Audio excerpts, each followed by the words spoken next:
A paz de Cristo, meus amados irmãos, é muito bom estarmos de volta nesse encontro para a gente desfrutar da palavra de Deus. Recebam o meu abraço, o abraço da Dulce. Estamos em oração pelos irmãos, pela igreja. Continue orando pela igreja para que Deus nos guarde, que Deus nos abençoe, Deus nos proteja. E tem sido muito bom nós estarmos juntos com a palavra do Pai Celestial. Domingo estaremos de volta, se Deus quiser, o primeiro domingo. Lembrando aos irmãos que nós vamos dar continuidade à primeira carta de Paulo aos Coríntios, capítulo 11, falando do culto da ceia, dando continuidade àquilo que Paulo estabelece assim para os coríntios, que é para nós, diretamente para nós, né, como nós devemos de comer a ceia, o culto da ceia. E à noite estaremos dando continuidade a Apocalipse à igreja de Filadélfia, segunda parte dessa bela carta, dessa bela igreja, onde o Senhor abençoou esses irmãos de Filadélfia. Nós estaremos completando, então, aquilo que Deus disse para Filadélfia e aplicando a nós. Muito bem, Deus é bom e a sua misericórdia dura para sempre, de geração em geração a sua fidelidade. Então vamos lá, vamos avançar um pouquinho, vamos avançar para o bloco que Paulo agora exortação à santidade, capítulo 4 de Efésios, versículo 25 até o versículo 32. O apóstolo Paulo diz o seguinte: por isso, deixando a mentira, fale cada um a verdade com o seu próximo, porque somos membros um dos outros. Irai-vos e não pequeis, não se ponha o sol sobre a vossa ira e nem deis lugar ao diabo. Aquele que furtava, não furte mais, antes trabalhe fazendo com as próprias mãos o que é bom, para que tenha com que acudir ao necessitado. Não saia da vossa boca nenhuma palavra torpe, e sim unicamente a que for boa para a edificação conforme a necessidade. E assim transmita graça aos que ouvem. Não entristeçais o Espírito de Deus, no qual fostes selados para o dia da redenção. Longe de vós toda amargura, cólera, ira, gritaria, blasfêmias e bem assim toda sorte de malícia. Antes, sede uns para com os outros benignos, compassivos, perdoando-vos uns aos outros, como também Deus em Cristo vos perdoou. Que Deus abençoe a leitura de sua palavra, essa bela e doce palavra. Pai amado, te agradecemos pela misericórdia que o Senhor tem liberado sobre as nossas vidas. Muito obrigado pelo seu amor, muito obrigado, Senhor, pelo dia, obrigado pela semana, obrigado pela família, obrigado pelo Brasil, obrigado pela provisão, pela proteção e por tudo que o Senhor tem feito em nossas vidas. Ó Deus, agora te rogamos que tu fales aos nossos corações e que nós sejamos exortados à santidade, Senhor, que essa palavra seja aplicada ao nosso coração, que o Senhor possa nos guardar, nos inspirar, nos fortalecer em Cristo Jesus. Nós oramos agradecidos e que os santos do Senhor digam amém. Glória a Deus. Oh, meu Deus, como é bom estarmos juntos, como é bom estarmos na presença do Senhor. Bom, estamos caminhando junto com Paulo nessa exposição maravilhosa. E temos visto que o apóstolo ele exorta a igreja a andar não mais no caminho dos gentios. Né? Ele diz lá no versículo 17, ele diz: isto, portanto, digo no Senhor, testifico, que não mais andeis como também andam os gentios. Aí ele começa a descrever o caminho dos gentios, que é o caminho que nós não devemos de andar. Então, gentil aqui, não obstante ele escrever por gentios na carne, mas esse gentil na carne agora são judeus espiritual, quer dizer, são igreja, judeu no sentido de igreja, povo da aliança, né? Não um judeu carnal, como descendente de Abraão, mas aquele espiritual, aquele que é de coração. Agora Deus fez uma obra maravilhosa na nossa vida. Então, o caminho dos gentios, o caminho daqueles que não estão mais aliançados, ou melhor, que não estão aliançados com Deus, esse caminho deve ser esquecido, abandonado, e nós não devemos de trilhar por esse caminho. Então, Paulo mostra como os gentios andam e colocam o imperativo na negativa, né? Não andem no caminho deles. Mas ele diz algo mais à frente, muito maravilhoso. Ainda voltando ao bloco anterior, não ainda o bloco que nós vamos usar nesse encontro, no versículo 20, ele diz o seguinte: mas não foi assim que aprendeste a Cristo, né, esse caminho dos gentios, se é que de fato tendes ouvidos e nele fostes instruídos, segundo a verdade em Jesus. No sentido de que, quanto ao trato passado, esse caminho dos gentios, né, ele diz o seguinte: vos despojeis do velho homem, esse velho homem que se corrompe segundo a concupiscência, a inclinação do engano. Quer dizer, então, quanto ao trato passado, a gente tem que despojar, se despir, jogar fora desse velho homem, porque ele se corrompe facilmente. Aí ele diz o seguinte: e vos renoveis, maravilha, no espírito do vosso entendimento.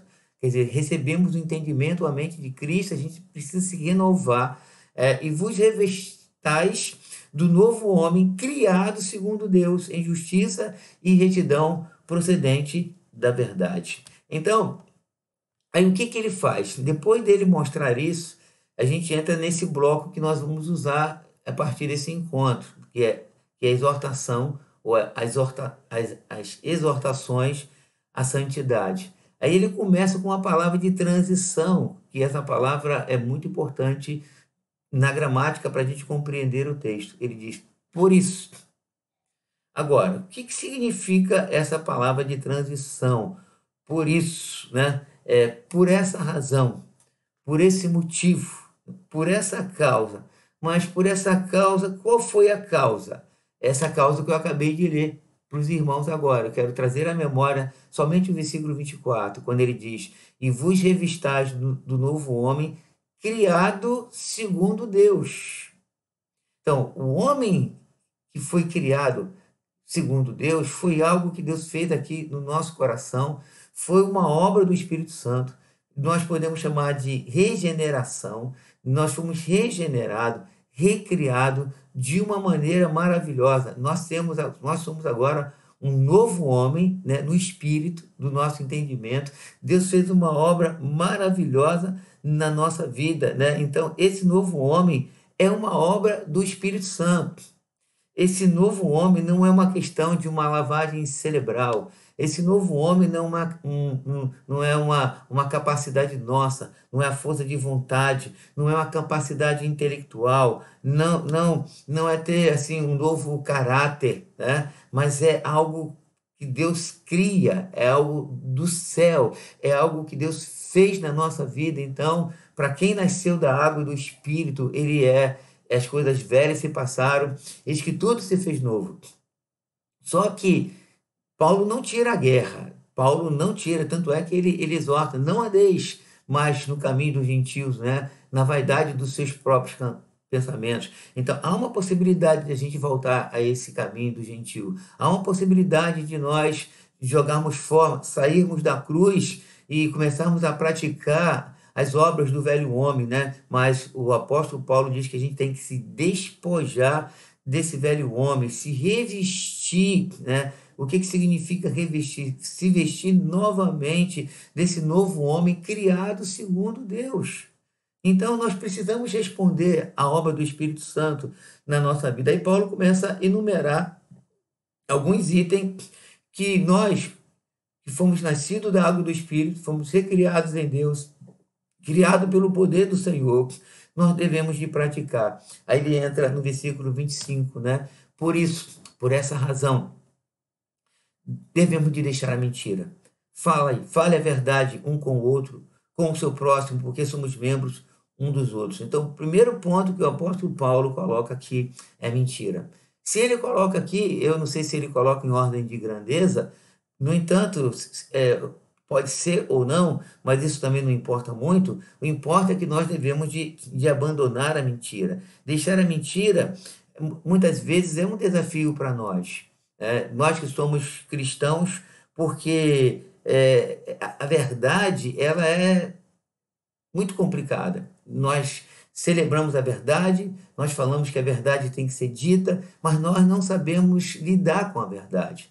nós parece que a nossa estrutura no tocante à verdade, ela é muito complicada. Os nossos ouvidos parece que eles são mais afinados com o sofisma, são mais afinados com a omissão do que com a verdade. Nós temos problema com a verdade, mas nós precisamos entender que nós precisamos falar a verdade, como diz aqui, deixando a mentira, né? O verbo deixar está no gerúndio, quer dizer, é constante, né? A gente vai, toda hora, a gente vai lidar num relacionamento, com decisões que nós devemos de tomar, com coisas que nós devemos de falar, e nós precisamos deixar a mentira, né? E às vezes, o que acontece conosco? Nós, às vezes, nessa relação, porque quando nós olhamos aqui o texto, ele fala é um texto relacional, fale a verdade com o seu próximo. Tipo assim, às vezes nós estamos tristes com um irmão ou com uma irmã no nosso relacionamento. Aí, no outro dia, essa pessoa chega, se aproxima perto de nós e a gente abre um sorriso para ela. Bom, até aí tudo bem, abrir um sorriso para ela. Aí a pessoa às vezes até pergunta, tudo bem com você? E a gente responde, tudo bem.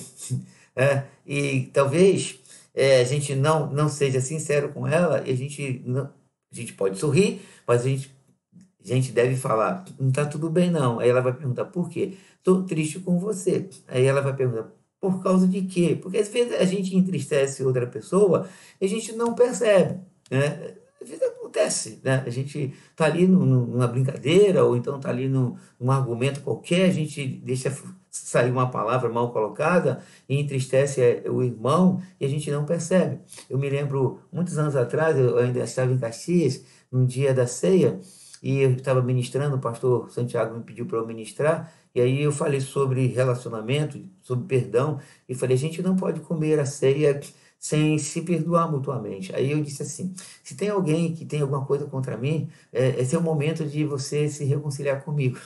Aí, para surpresa minha, e surpresa da igreja, uma irmã ficou de pé e veio andando assim, ao meu encontro. E ela chegou lá na frente e disse que estava triste comigo. Isso, na hora do culto, coisa maravilhosa, né? Coisa de cristão, isso é coisa de alguém que teme a Deus. E aí ela falou que estava triste comigo porque eu disse lá não sei o que para ela, que eu não me lembrava. E aí ela me pediu perdão, eu pedi perdão para ela, e a gente se abraçou e ela voltou para o banco. E aí tudo bem. Só que de repente se levantou outra. Aí, quando levantou, veio à frente e ela falou a mesma coisa. E graças a Deus que parou por aí na segunda, né? E tomara a Deus que não tinha mais ninguém com nada no coração contra mim. Mas o que eu quero dizer é que ela veio, e todas as duas que falaram, eu não me lembrava do episódio, né? E nos perdoamos, eu tudo falei, não, pô, irmã, nem me lembro disso, nem percebi. Quer dizer, ela estava triste comigo e ela escolheu um momento assim maravilhoso, um momento da ceia, um momento assim de público, né? Não foi no cantinho. Ela não chegou depois do culto, né? Porque eu fiz a convocação naquele momento e as duas receberam a convocação e humildemente, né, que eu achei assim, um ato assim, muito cristão, foram lá na frente, se reconciliaram comigo, né? Quer dizer, elas comigo, porque eu não tinha nada contra elas, mas eu deixei fluir algo que magoou o coração das irmãs. Então, às vezes pessoas fazem isso conosco e a gente omite isso, a gente não é assim, a gente não prima pela verdade e diz assim, não, eu estou triste conosco. E muitas vezes, quando a gente fala a verdade, pessoas se ofendem, né? Pessoas não sabem ouvir a verdade, elas querem só o sorriso nosso, independente se ele é verdadeiro, se ele é hipócrita, se ele é amarelado, se ele é um sorriso que tem uma ira por trás. A gente fala, poxa, pessoa simpática, mas a gente não precisa desse tipo de simpatia, a gente precisa da verdade. Obviamente que o sorriso faz parte desse relacionamento, mas ele tem que ser genuíno. Então, a gente omite a verdade, não falamos a verdade, engolimos tudo, jogamos tudo para o subconsciente por conta do amor. E aí a pergunta é: essa nossa atitude é mentirosa? Essa nossa atitude pode fortalecer a nossa relação? Para mim, não. Para mim, não. Eu não tenho, dizer que eu não tenho nenhum problema com a verdade. Isso também não é verdade. Obviamente, a verdade para nós, ela precisa ser digerida, a gente precisa ter maturidade para ouvir e entender a verdade, né? Então, qual é a diferença da omissão para mentira, né? A omissão, muitas vezes, ela, vamos dizer o seguinte, ela esconde um fato, né? Mas e a gente usa o sofisma, né? Por conta da para fazer parte da omissão. O que que é o sofisma? Que é aquela coisa que a gente é uma meia-verdade. A gente não fala toda a verdade, né? Como aquela coisa que a polícia estava perseguindo os bandidos entraram numa igreja, tinha um líder religioso na porta e os bandidos entraram nessa igreja. E o líder religioso viu, deixou entrar. Aí quando a polícia veio, e fez a pergunta, você ouviu dois homens passarem correndo por aqui? Aí ele colocou a mão assim na blusa e disse assim, por aqui não. Quer dizer, aí os policiais, obrigado, foram embora. Ele usou um sofisma. A pergunta não foi essa que os policiais fizeram, né? Mas ele, ao colocar a mão dentro da roupa, disse por aqui não, foi um sofisma. Então ele disse uma mentira, né? Quer dizer, e os policiais acreditaram nele e foram embora. Muitas vezes a gente fala isso, né? Outro tipo assim, por exemplo, uma pessoa, a gente vai visitar alguém e aí conversa, a gente ora e enfim, né? Lê a palavra de Deus. No final, eu fiz um bolo aqui para o senhor, um cafezinho, vou tomar um cafezinho. E a pessoa faz um bolo e aí vai, no final, a pessoa aí você come o bolo tá, o bolo não tá bom, o bolo não ficou bom. Alguém errou a mão e acontece da gente errar a mão, vira e mexe, toda cozinheira erra a mão, na maioria delas, né? E aí a pessoa vai e faz a pergunta: gostou do bolo? Meu Deus do céu. Minha irmã, não faça essa pergunta. É, porque ao fazer essa pergunta para um crente, e quando o crente ele tem um compromisso com a verdade, ele vai ter que falar a verdade. Ainda que com amor, vai procurar as palavras, mas ele vai ter que falar a verdade. Gostou? A pergunta foi: gostou do bolo? E ele não gostou do bolo. O que que ele vai falar? Né? Esse é só um exemplo que eu tô dando, né? Aí a gente vai dizer assim: "Ei, irmã, não ficou muito bom, não. Acho que a irmã é, errou a mão, acontece, né? Mas muito obrigado pelo carinho, mas não ficou bom, né?" Quer dizer, e muitas vezes alguém acha que a gente comer uma coisa que outra pessoa fez com amor e carinho e que não ficou bom, e a gente responder que não ficou bom, é deselegante da nossa parte. O que que eu tenho que fazer com uma pergunta dessa? Bom, quando eu faço uma pergunta, que, por exemplo, quando eu aprendi a cozinhar, não gosto de cozinhar, mas eu aprendi a cozinhar por conta de saúde da Dulce. E quando eu faço uma comida para ela, e ela não e ela come, eu sempre faço uma sopa para ela, e que ela não fala nada da sopa, eu percebo que ela não ficou muito empolgada com a sopa, então eu não pergunto nada. Porque eu sei que quando a sopa está gostosa, ela fala, ficou boa. Ou quando os meninos vêm aqui em casa, que eles comem a comida que eu faço, e que eles comem e não falam nada, eu também não pergunto nada, porque eu sei que quando tá boa, a primeira coisa que eles fazem, eles falam assim, pai, ficou bom, hein? Mas se eu perguntar para eles, gostou? E eles falarem para mim, pai, não ficou muito legal, não. Eu preciso entender. Isso para mim não é nenhuma deselegância. Isso para mim me informa que eu preciso melhorar na cozinha, só isso. Ora, bolas. Não acho deselegante alguém dizer, responder para mim que minha comida não ficou boa. Ainda mais se eu perguntar. Se eu não perguntar, eu posso até achar uma deselegância, porque eu não perguntei nada, né? Então fica quieto, né? Mas se alguém perguntar, ou se eu perguntar, eu preciso de uma resposta, eu preciso de uma resposta verdadeira. Porque se não tiver bom e ele dizer que tá bom, eu vou achar que eu estou cozinhando bem, eu não vou tentar melhorar, não vou procurar me qualificar melhor nos meus temperos e tal. Então eu vou dizer, estou arrebentando na cozinha, estou arrebentando o estômago das pessoas. As pessoas não estão falando nada. Isso não faz bem para mim, não faz bem para ela e tem a mentira no relacionamento. Então, a mentira nunca edifica, né? Por mais dura que ela seja, por mais pesada que ela seja, por mais deselegante que ela seja, ela nunca edifica. O que edifica é a verdade. A verdade é algo maravilhoso. Obviamente, falada com amor, com cuidado, mas ela tem que ser falada. E aí a gente tem problema com isso. Quando o apóstolo Paulo diz o seguinte, deixando a mentira, fale cada um a verdade com o seu próximo, ele está falando de uma verdade de ida e volta, ele está falando de uma verdade de relacionamento.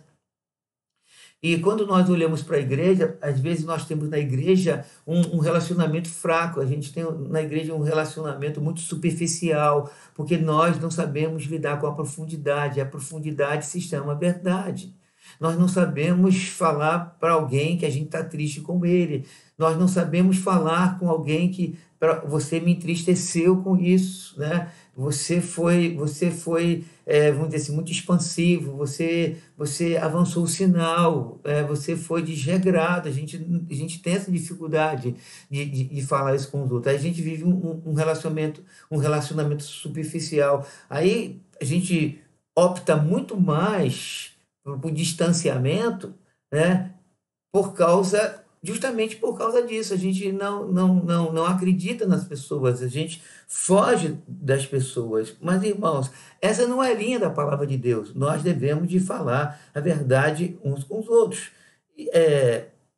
Então, eu chamo a verdade de estranha, quando ela não deve ser estranha. A verdade deve ser algo presente na vida do crente, no relacionamento do crente, porque Paulo aqui fala de relacionamento. Então, nós não gostamos da verdade. Essa é a verdade. Nós não gostamos da verdade, mas o nosso relacionamento, essa deve ser a ferramenta que nós devemos de usar. Então, essa semana, conversando com a Dulce, ela começou a falar umas coisas para mim, do ponto de vista dela para mim. Ela disse o seguinte, né, não vou dizer tudo que ela disse para mim, porque não convém nem você saber, porque foi para mim. Né? E talvez eu tenha vergonha de dizer. Quer dizer, talvez não tenha vergonha de dizer. Mas ela fez uma observação, dizendo, depois que você envelheceu, tal, desse perfil você tem mudado no seu pastoreio. E aí eu fiquei calado, fiquei pensando no que ela disse. E aí no final ela disse, você ficou triste comigo? Eu falei, não vou ficar triste com você. Você me aponta algo que de fato está acontecendo comigo. Por que eu ficaria triste com você? Eu só estou cansado. Né? De fato eu estava cansado. Eu vim de um culto cansado. Eu precisava dormir uma noite, foi muito boa aquela noite.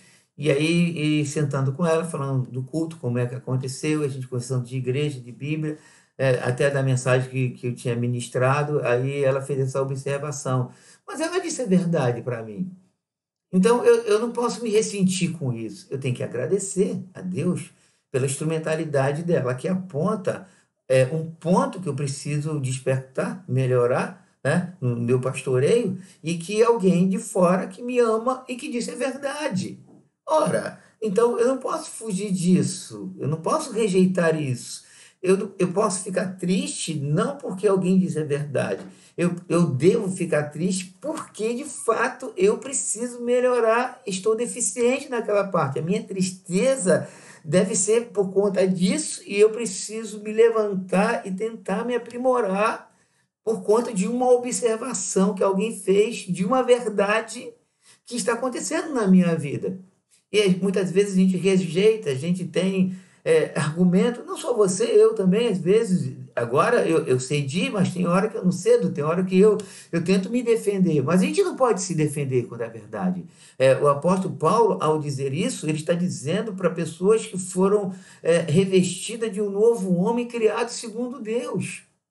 E a gente não pode esquecer do contexto que nós somos homens e mulheres de Deus. Nós somos homens e mulheres que Deus fez uma obra na nossa vida.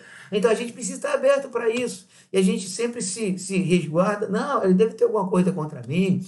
Meus queridos irmãos, prestem atenção. Os elogios, eles fazem parte do pacote da vida. Né? Não vou dizer que o elogio é perigoso. Tem gente que fala assim, o elogio é perigoso. Tudo é perigoso para nós. Não tem nada sem perigo. Mas alguém fala, não, elogio é perigoso, elogio tem muita mentira. Ora, Talvez sim, talvez não. Então, mas o que eu quero chamar a atenção dos irmãos? Nos elogios, é, não obstante eles virem assim, recheados de muitas coisas que a gente não sabe, via de regra, a gente recebe eles com muita liberalidade. A gente fica alegre de ouvir alguém falar de pontos fortes nossos. E a gente fala assim, louvado seja Deus, que bom, graças a Deus, né? Ou então aquele pregador que prega uma mensagem, alguém diz, puxa, foi uma bênção, né? O pregador fica feliz, sai alegre. Ou então, mas quando um pregador desce do altar e alguém fala, poxa, você foi muito repetitivo, você hoje foi muito cansativo. Aí talvez o pregador fale, bom, talvez não prestou atenção na palavra de Deus, isso deve ser alguma coisa contra.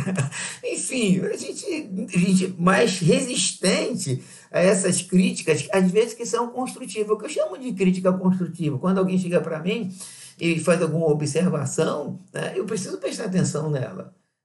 E às vezes a gente faz o contrário, a gente é muito aberto aos elogios e muito fechado às críticas, essas verdades que às vezes pessoas colocam com sinceridade para nos ajudar. Porque eu procuro ter uma prática, nem sempre eu consigo, de tentar falar as verdades com as pessoas, não só no relacionamento, nos lugares que eu vou, que eu uso, né? Nos fornecedores que eu tenho, né? Às vezes eu compro coisas para a igreja que as coisas não vêm direito, eu ligo para o gerente, eu queria falar com o gerente, olha, eu comprei um produto de vocês assim, assado, e ele veio desse jeito, estou dizendo isso, já acertamos aqui, já consertamos aqui, mas estou dizendo isso para você melhorar na sua qualificação aí. Olha aí as pessoas que você está empregando. Então, estou dizendo para tentar te ajudar. E eu ligo, eu falo, né? Então, às vezes até em loja que eu vou, eu procuro o gerente e fico, olha, eu vim aqui e aconteceu isso, preste atenção, porque vocês estão aí cuidando, vendendo um produto de vocês, isso é importante para mim, eu acho que isso é importante para vocês. Então, eu procuro fazer assim, né?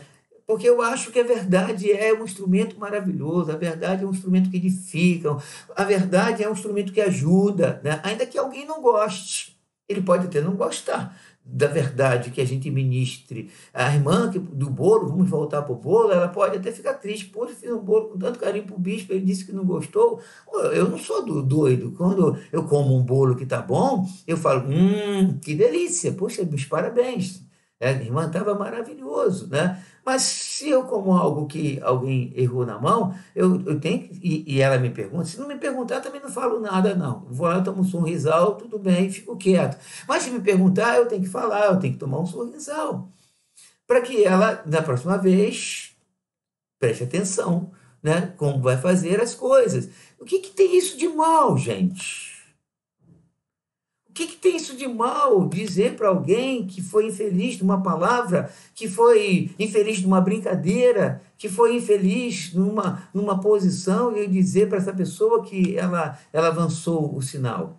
Ora, para mim, pelo menos na minha cabeça, isso faz bem para mim, isso me chama a atenção como pessoa que eu sei que estou num processo de santificação e também estou num processo de maturidade como pessoa. E como esse homem, esse novo homem recriado segundo Deus, em justiça, olha só, em justiça e em retidão procedente da verdade. Nós somos filhos da verdade. E nós temos dificuldade com essa verdade quando o apóstolo Paulo diz que nós somos criados segundo Deus em justiça, procedente da verdade. Aí vem Paulo, fale a verdade uns com os outros, né? Não mentais, né? Deixando a mentira, devemos falar a verdade. E a pergunta é, por que a gente tem dificuldade com esse elemento tão importante de Deus? Esse Deus que é o Deus da verdade. Nós precisamos crescer e a verdade não pode ser estranha para nós. Nós precisamos aprender a confrontar, nós precisamos aprender a ouvir, né? Porque nós sabemos falar muito bem, né? Mas nós não sabemos ouvir muito bem. E às vezes ouvimos, quando ouvimos essa verdade, desgostamos, fechamos o nosso coração, rejeitamos as pessoas. Tanto é que eu queria que você prestasse atenção de uma coisa. As pessoas que são mais sinceras, elas têm menos amigos.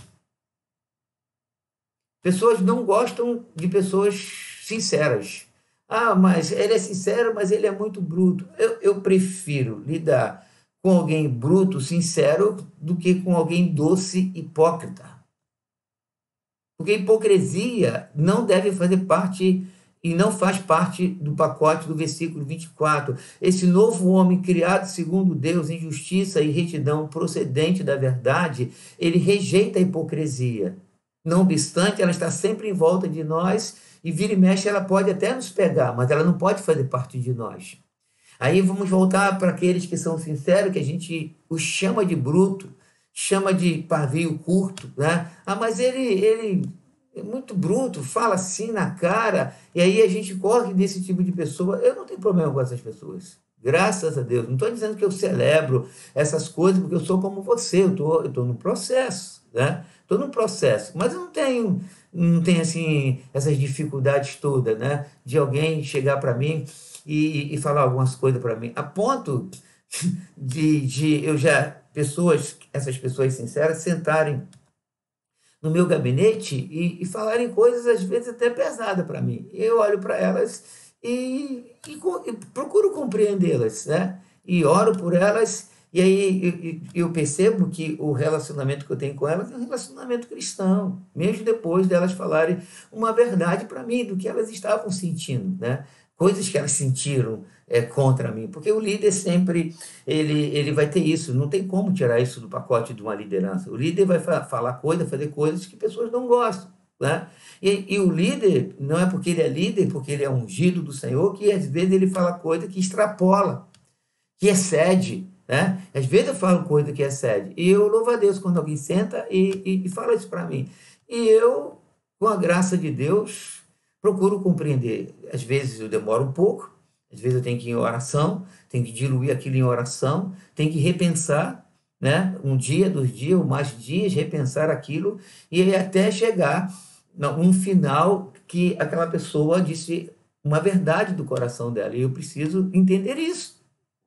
Não é sempre simples, né? Porque tem coisas que é pesada. No entanto, eu não posso descartar a verdade. Eu não posso jogar fora a verdade. Eu não posso jogar para alguém chegar perto de mim, né? E falar o que às vezes elas falam. Eu não posso descartar isso. Eu tenho que repensar isso. Eu sou uma pessoa.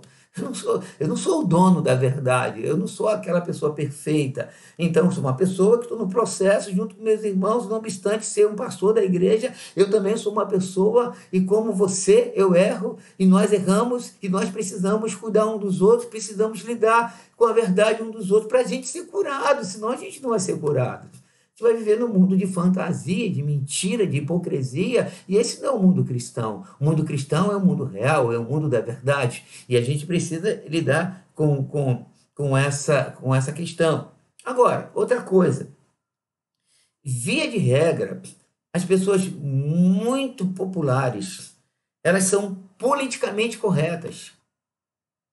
Agora, alguém politicamente correto, via de regra, eu estou dizendo via de regra, essa pessoa não trabalha com a verdade, mas trabalha com o sofisma, porque ele quer agradar todo mundo. Então, a palavra, por exemplo, não, ela quase não é dita. Não, não é?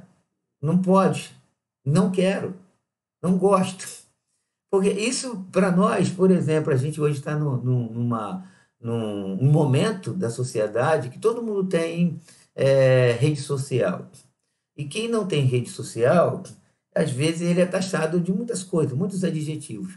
E, por exemplo, eu não gosto de rede social.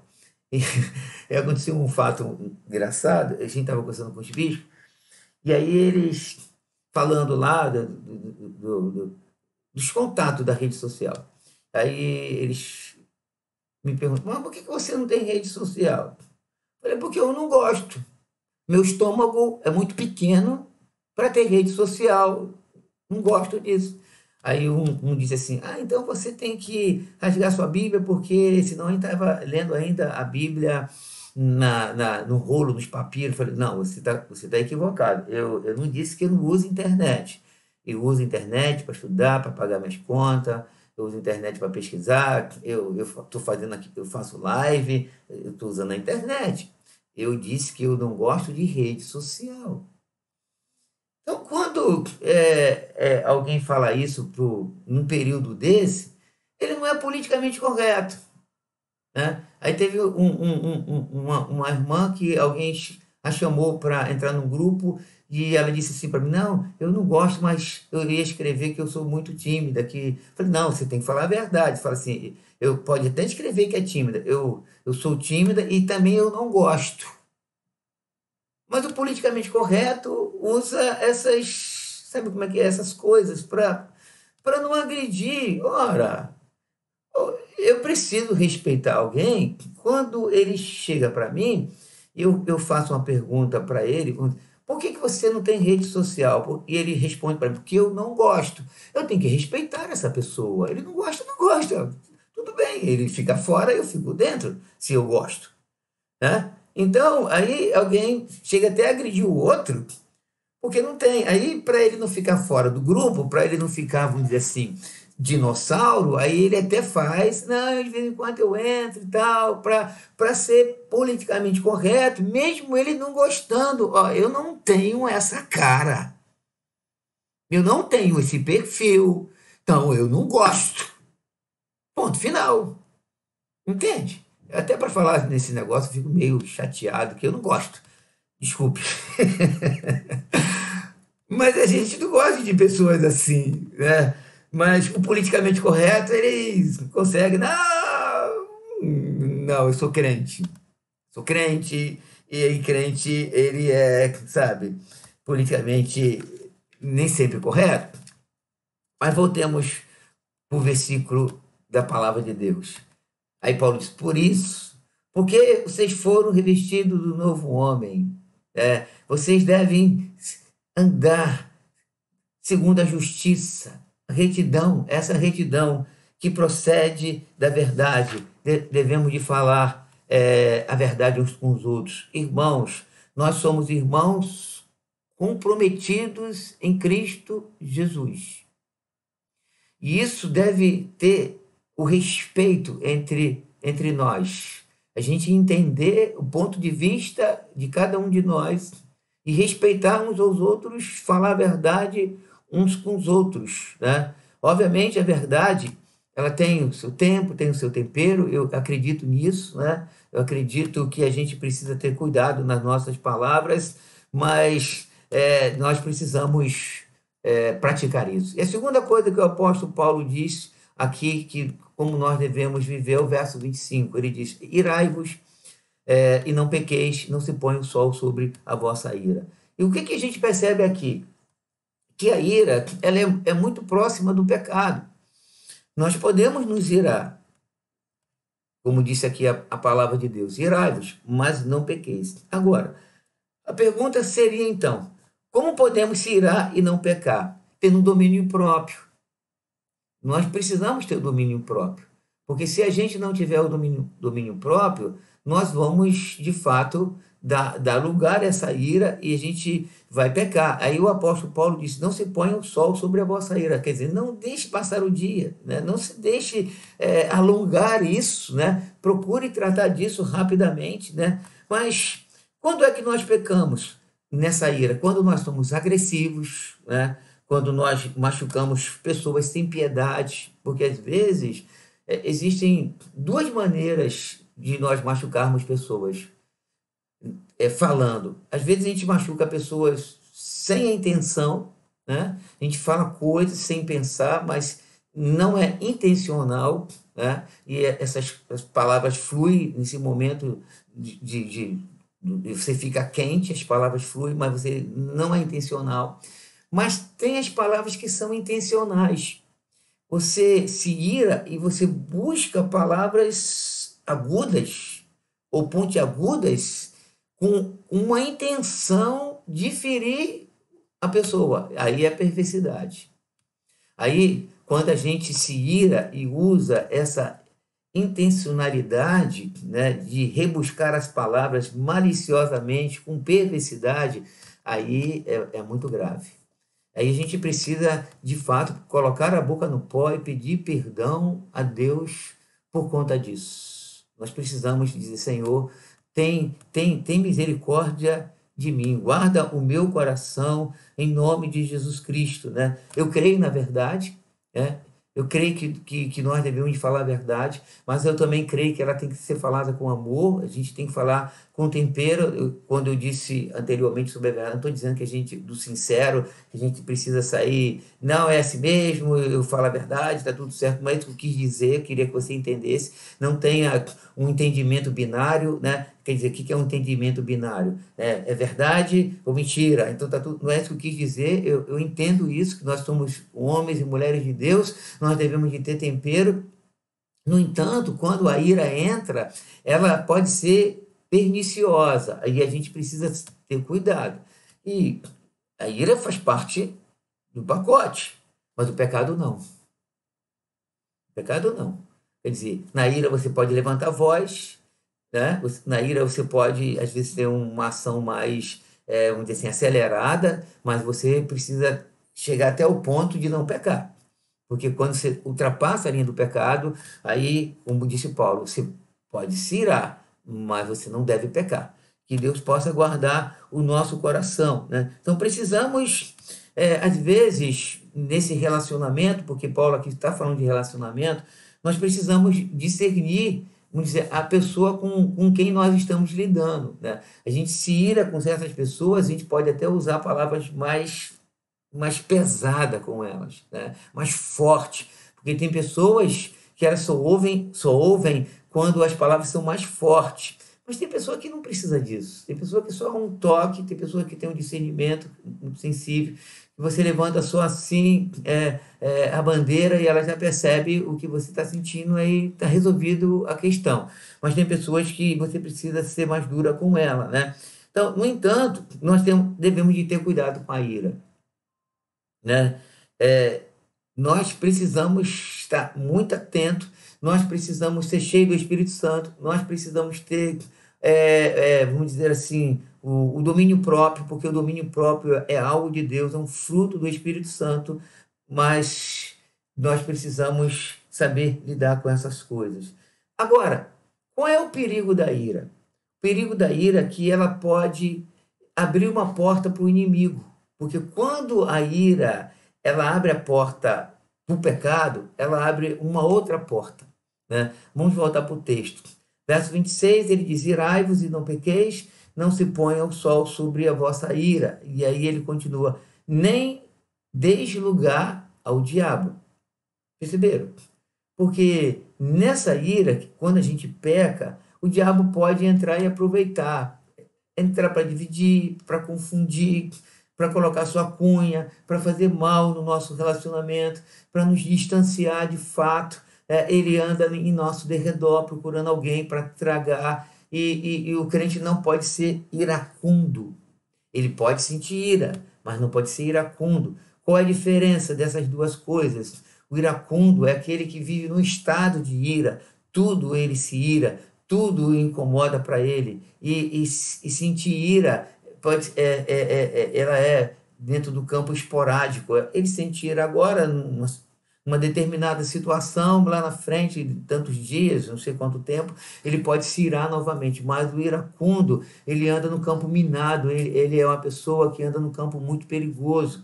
E aí o apóstolo Paulo, ele diz o seguinte, né, que a gente pode se irar, mas não pecar. E o iracundo está muito mais próximo do pecado no sentido desse estado de ira do que aquele que se ira. O iracundo está muito próximo disso. Mas seja aquele que se ira, seja por iracundo, ele também pode abrir uma porta para o diabo entrar e fazer uma bagunça na nossa vida. Então, nós precisamos ter cuidado para que a gente não dê lugar a Satanás. Satanás é o nosso inimigo e nós precisamos estar atentos, vigilantes, sensíveis a Deus para que nosso coração seja guardado. Por isso, nós devemos de voltar ao contexto. Deus fez uma obra na nossa vida. O que o apóstolo Paulo está dizendo aqui nesse contexto de relacionamento, e que ele diz outras coisas que nós vamos dar continuidade semana que vem, se Deus assim me permitir. O que ele está dizendo aqui, ele não está dizendo aqui para que a gente faça isso segundo a nossa força. Ele está dizendo isso segundo por esse motivo. Quer dizer, porque Deus fez uma obra no nosso coração. Por isso ele diz: vos revistais do novo homem. Esse novo homem, ele não foi feito num seminário. Esse novo homem, ele não foi forjado numa família forte, de bom caráter. Esse novo homem foi criado segundo Deus. Foi um trabalho do céu, foi um trabalho de Deus, foi um trabalho do Espírito Santo. Foi o Espírito Santo que atuou em nós, foi o Espírito Santo que trabalhou na nossa vida. Então, por isso, por esse motivo, nós devemos falar a verdade. Por esse motivo, nós podemos se irar, mas não devemos pecar. Por esse motivo, nós não devemos dar lugar ao diabo, porque Satanás é o nosso inimigo. Mas Deus fez algo na nossa vida e nós devemos responder ao Senhor para a glória e para a honra do Senhor. Que Deus nos guarde, que Deus nos fortaleça, que Deus nos enche do Espírito Santo, que nós sejamos homens e mulheres que glorifiquem a Deus, que andem na verdade, que vivam a verdade e que aprendam a se relacionar com a verdade e que possamos ser homens e mulheres que tenham um domínio próprio no momento da nossa ira. Que Deus nos guarde, que Deus nos abençoe. Vamos orar. Nosso Deus e nosso Pai, nós queremos te agradecer pela sua bondade. Nós queremos te louvar, Senhor, porque nós fomos criados segundo o Senhor. Muito obrigado, Senhor. E por isso, como o apóstolo Paulo diz, devemos estar revestidos desse novo homem, esse novo homem criado segundo o Senhor, que, ó Deus, em justiça, em retidão, procedente da verdade. Guarda a nossa vida, sustenta nossas vidas em tuas mãos, vem nos guardar, Senhor, vem nos fortalecer, vem encher as nossas vidas do Espírito Santo, Senhor, pelo poder e autoridade do nome de Jesus Cristo. Toma nossas vidas em tuas mãos. Fala, Senhor, aos nossos corações, pelo poder e autoridade do nome de Jesus Cristo. Ó Deus, trabalha no nosso coração, trata de nós, fortalece-nos, ó Deus, renovando-nos, enchendo-nos, Senhor, que nós possamos estar revestidos desse novo homem. Trabalha na nossa vida, que nosso relacionamento seja um relacionamento cristão, um relacionamento forte, um relacionamento cheio do Espírito Santo, pelo poder e autoridade do nome de Jesus Cristo, Pai. Abençoa nossas vidas, fortalece os nossos corações, enche os nossos corações da Tua presença, do Teu poder. Ajuda, nos ensina que nós possamos amadurecer, crescer na graça e no conhecimento, amadurecer como pessoa, aprender a lidar com as pessoas, aprender a ouvir as verdades sobre nós, Senhor, e pensar, refletir e orar. Ó Deus amado, em nome de Cristo, seja conosco, nos guardando, nos abençoando, nos fortalecendo, enchendo as nossas vidas do Espírito Santo. Toma a igreja nas tuas mãos. Ó Deus, toca, Senhor, no nosso coração e na nossa mente. Eu te louvo, te agradeço em nome de Jesus Cristo e que os santos do Senhor digam amém. Que Deus nos guarde, que Deus nos abençoe, que Deus nos ensine a viver. Porque quando a gente aprende a viver na presença de Deus, a vida fica mais suave, mais leve. Até quando a gente ouve a verdade sobre nós. Quando a gente ouve a verdade sobre nós, a gente consegue pensar e repensar, não dando pulo, que bom, preciso melhorar. Isso também não é verdade. Mas que a gente possa, refletir, a gente possa pensar e orar e pedir a Deus para que nos ajudar, porque nós precisamos de Deus, precisamos do Senhor. E Ele fez algo na nossa vida e que nós possamos responder ao trabalho de Deus no nosso coração. Que Deus te abençoe, que Deus te guarde. Domingo, se Deus quiser, estaremos juntos para a glória e para a honra do Senhor. Que o amor de Deus, a graça de Cristo, as consolações do Espírito estejam sobre todos nós em Cristo Jesus. Fique com o Pai. Amém.